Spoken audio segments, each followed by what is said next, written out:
Full trigger. Welcome back to the channel, you guys. Welcome back to the boat gang. Got the Oxidean Marine Dominator on the block, okay? In my last video with this boat, we actually hit 75, 76 mile an hour. Easy, easy. I had to call it a day. I didn't get to run my big boy packs. I had to call it a day. I had a little bit of salt water on my speed control, which I got it all worked out. I got it rinsed off. Good to go. Good to go, okay?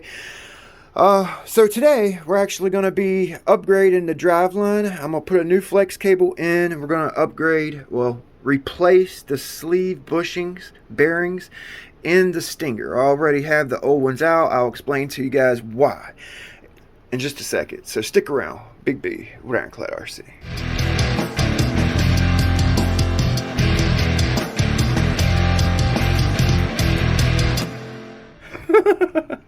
Like I said, the big man, he was looking out for me at the speed run spot yesterday. He really was. A little bit of salt water on my ESC. You know, for some reason, when you get salt water on this speed control, it's got some open areas. Any little bit of salt water will cause it to act like it's single phasing. All you gotta do is just pour some water right here and over here, rinse it out, ready to go. But I didn't get a chance to run my SRD packs, and I'm kind of glad it was cutting out on me. Because I had a kink in my water line. Okay, if I would have run it with that kink in it, I would have messed something up, for real, especially with that big prop I was running. He was also looking out for me in this respect. When I was doing my after run maintenance, you know, cleaning the boat up and polishing everything after I run in salt water, it's a lot of maintenance, you know, and I was pulling my cable out, because I always pull my cable out when I run it at the speed run spot. Don't want brackish water sitting in my drive line. Okay, when I was going to go pull my cable out, I noticed I had a lot of play back here. Okay, I've already pulled my sleeve bushings out. Okay, I've already pulled them out the Stinger. That's what we're going to do, replace it.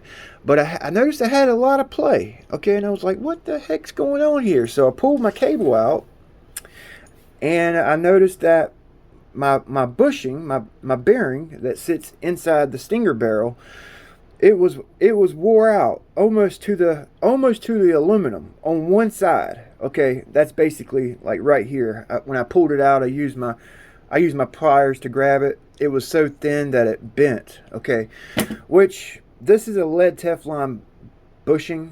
It's made to be replaced. It's a replaceable high wear part. Okay, so when I pulled it out, I noticed that I had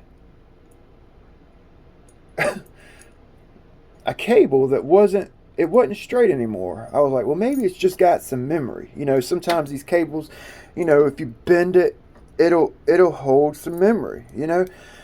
Closer inspection, I noticed this hairline crack right here. Okay, and it can happen to any boat, any cable. It happens.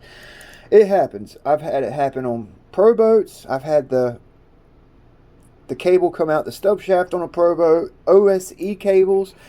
I've had some issues with these in the past. With that crack right there, it was spinning in the boat like that number there, wearing out the bearings that sit in the Stinger. Okay, so what I did, I wasn't planning on making this video. The kids aren't home, the wife's not here, and it gave me a chance to actually do some filming, some bench time for you guys without some screaming kids in the background.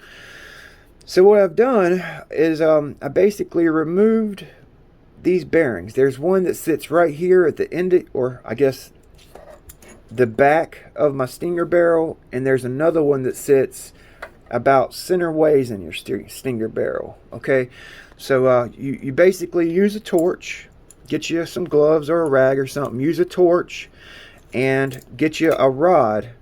Okay, get you a rod that it's not a rod that's not going to go inside the bearing. Okay, you want a rod that's basically the same size as your Stinger barrel, which is basically a 1/4 inch. Okay, a 1/4 inch rod. All right, heat it up. Okay, what I did, I went this way with it, and I tapped it with a hot Stinger. I tapped my bearing out, and it was kind of tough to get it out. Okay, and the center one, it wouldn't come out this way. Okay, so I actually had to go this way. Okay, in hindsight, if I had to do it all over again, I would actually heat my stinger up, put my rod on my bearing this way from the back of the stinger barrel, tap it right here. Okay, I want to say, which it's probably not, but I want to say it maybe has a little slight taper. Okay, with the big end on this side, the small end on this side. Okay, so what I'm going to do is replace it with these Octura sleeve bearings. Okay, get them in a 5-pack from Offshore Electrics. All right, these actually fit the TFL stinger barrel, which I was actually going to put this stinger barrel on this base. This is my Sonic Wake stinger barrel, and it wouldn't fit. You know, I wasn't even going to replace the bearings. I didn't think they would fit, but I'm glad I went this route because, well, I had to, because that didn't fit on there. It's not quite going to work out. So what I'm going to do is I'm going to red Loctite these in there. Okay, the best way, the smart way to do it is to use the green retaining compound from Loctite. All I have is red. That's all I have. Okay, I know, use the green, it's going to work better, blah, blah, blah. I've replaced these sleeve bearings in these stingers. Red, look, it works. It works. Okay, as long as you're not freaking bench testing your boat at 60,000 RPM, it shouldn't get hot, break the Loctite loose, and they move around. Red works. Okay, these things fit in there tight. You have to hammer them in. It works. Okay, so I'm basically going to go in this way. I'm going to try to go in this way because I think that's the smart way to do it. What I'm going to do is basically get a marker before I put the Loctite on everything. I'm going to clean it all out. I'm going to use a marker to mark my rod, so basically know where to stop at. Okay, so put my bearing right there. Okay, I know to stop it right there when I'm tapping it in. Alright, so I want my other bearing to basically go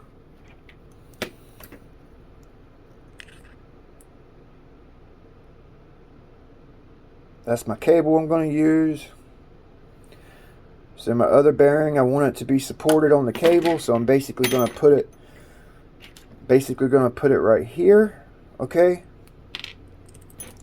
I'm going to take and mark my rod so I know where to stop at, so I know where my bearing's going to be placed at whenever I push it in there. Okay, so I basically have two marks, one there and one there for the other one. The other one we'll be able to see it. Really, the inside one's the one you want to worry about.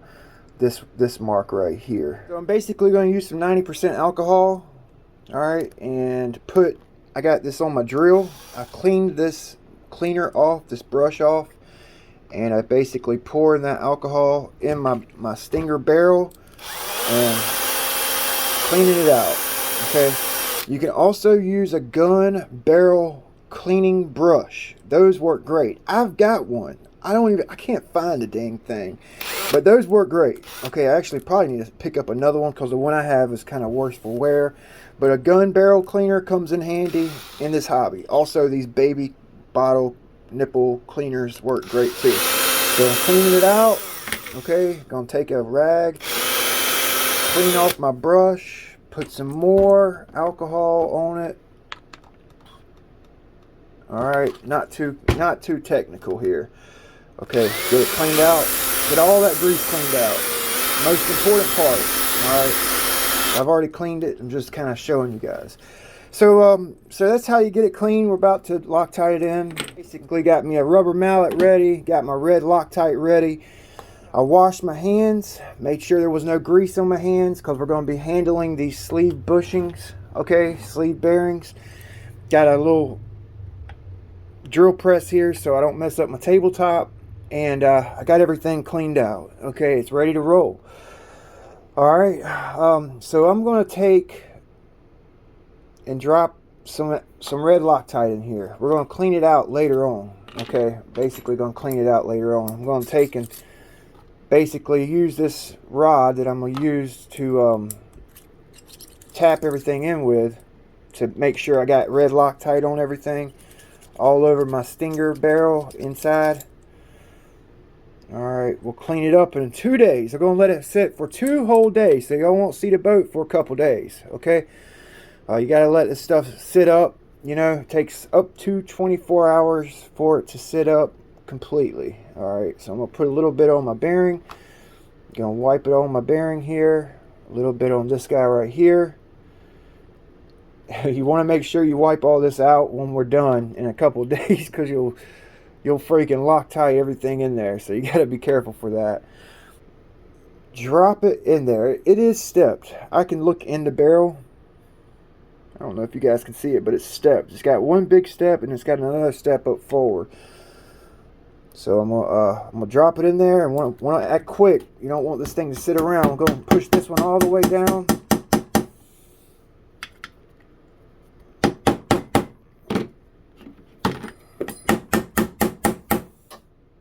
All the way to the... Okay, so it's flush. You guys see that? All right. I actually cut the threads off of one side of this, so I basically not scarring up my bearing, because this fits perfectly over that bearing. You guys see that? That's the most important part. And I would actually use aluminum over metal, because it's a soft material. Okay, and it won't scar up your bearings. Okay, probably pretty important there. Alright, so I'm actually going to put a little bit more Loctite in my barrel, because we just pushed all that Loctite to the front. Okay, so I'm going to re-Loctite, reapply here. Okay, got it reapplied, and this is the one that you want to be careful of. Okay, let's double check it, because we are human. Okay, so a little bit of red Loctite on this one again. I was thinking about it. Red Loctite actually makes sense, because green Loctite's permanent, and you want to be able to replace these. You know what I mean? So we're gonna drive this one down to that mark. Whoa.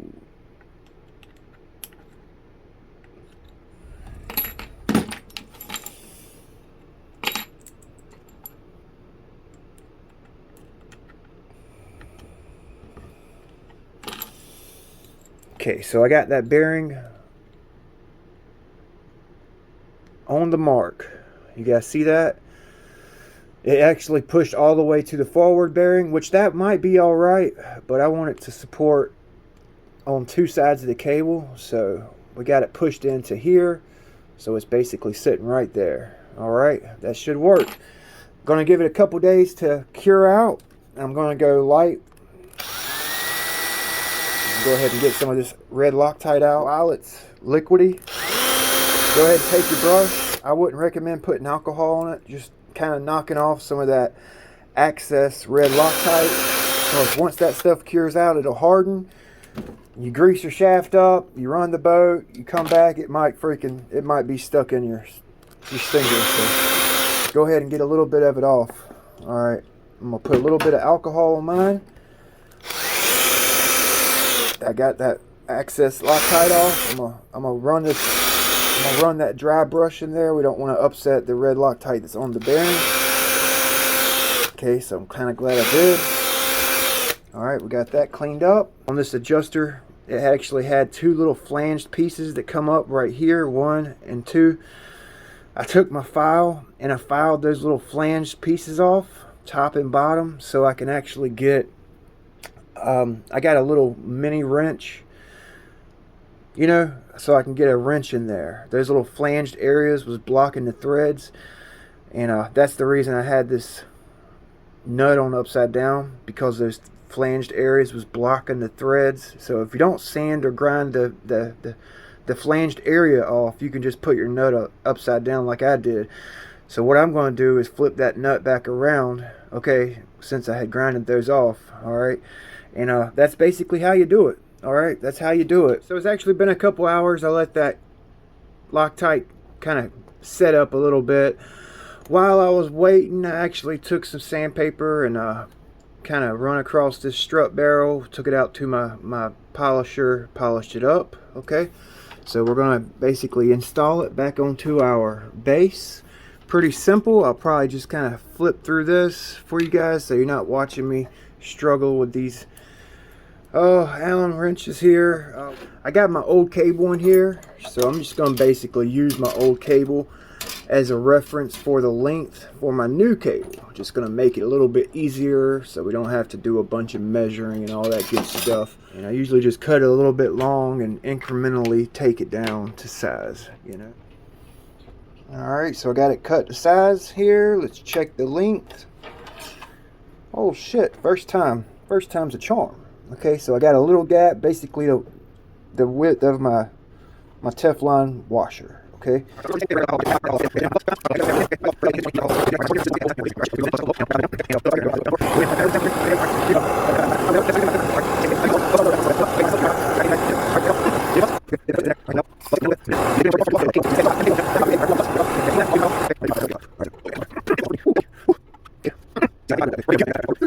I got my flat spot cut. Okay, I only did one. So what I'm going to have to do is take a little bit of the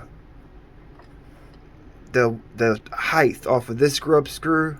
Okay, so because it don't have a flat spot to run down into, and I don't want the grub screw to hit my coupler protector. Okay, make sure you blue Loctite the mess out of it. I actually put a lot of blue Loctite in it and let blue Loctite run down onto the cable. Okay, just to be sure. All right.